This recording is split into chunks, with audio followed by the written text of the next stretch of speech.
Welcome to Daily Dose Radio, a 5-minute devotional podcast studying the Psalms verse by verse. Broadcast from the ever-beautiful Sharonville, Ohio, on the sunny side of Cincinnati. Welcome back to Daily Dose Radio, your home for fair trade Bible study.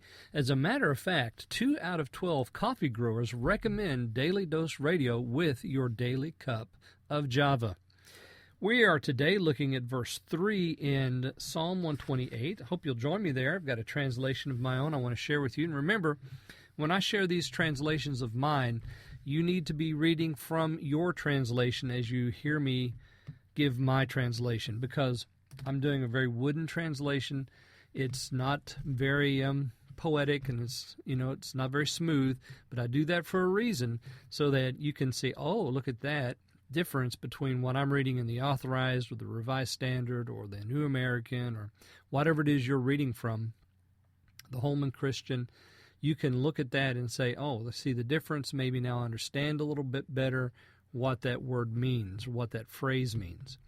So let me read to you verse 3. Your wife will be like a fruitful vine, growing up the sides of your house. Your sons like slips of olive plants around your table. Isn't that beautiful? I told you yesterday we were going to talk about our wives today, so here we go. If you're a man with a wife, you might want to get out of earshot from her so she didn't hear this podcast. But it's going to be civil, and it's going to be wonderful, I promise. Your wife will be like a fruitful vine. Remember, this is the blessing. We're talking about, verse 1 sets the stage for everything in this psalm. Blessed are all those who fear the Lord, those who walk in his ways.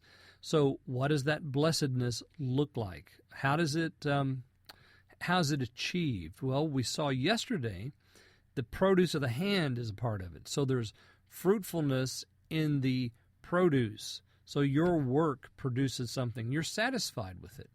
You'll be blessed, and it will be good for you. Every day I pray, and I pray for certain individuals in my life that they would be satisfied with their vocation, because there's nothing better for a man. And let me just talk to the men in the audience for a second.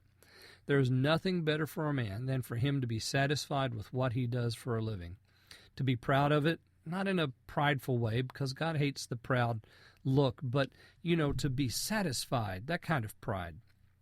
To feel like you've accomplished something with your produce, the work of your hands. So that's the first blessing.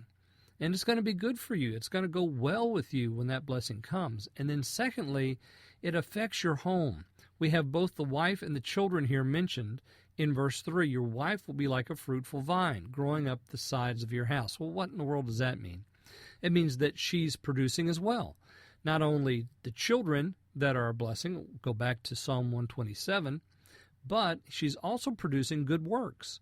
For the man that fears the Lord, his wife is going to be affected by that as well. And her good works are going to be noted by those that visit the home. The home is going to be orderly. The wife is going to be in charge of that. She's going to be doing good works in the home and sending good works out of the home and affecting the children in the home. And the children are affected because they see both mom and dad fearing the Lord and walking in his ways. So the man that fears the Lord, not only is his work blessed, but his home is blessed. His wife is like a fruitful vine, and his children. Now let's look at that. Your children, or as I translated this, your sons, like slips of olive plants around your table. So let me explain that. Slips of olive plants. They would take cuttings from the olive, and they would take that cutting and they would plant it. And so you would have a new olive plant or a new olive tree growing, but these were tender. These are shoots or slips of the olive. So they're very tender, they're small, they must be cared for, and if I can use the word shepherded, they need to be watched over. And so these children are like olive plants. They're growing around your table, and you're caring for them as they grow up. So your wife is fruitful, your children are tender, they're growing up, and they're around your table. And so that's a beautiful picture of the home, isn't it? The dad, the mother, the children, all of them in fellowship around one thing, fearing the Lord and walking in his ways. Join me again tomorrow and we'll look at verse 4 on Daily Dose Radio. Thanks for listening to Daily Dose Radio. I'm David Smith. The music today has been performed by the Bluegrass Experiment. Thanks again for listening. I'll see you next time on Daily Dose Radio.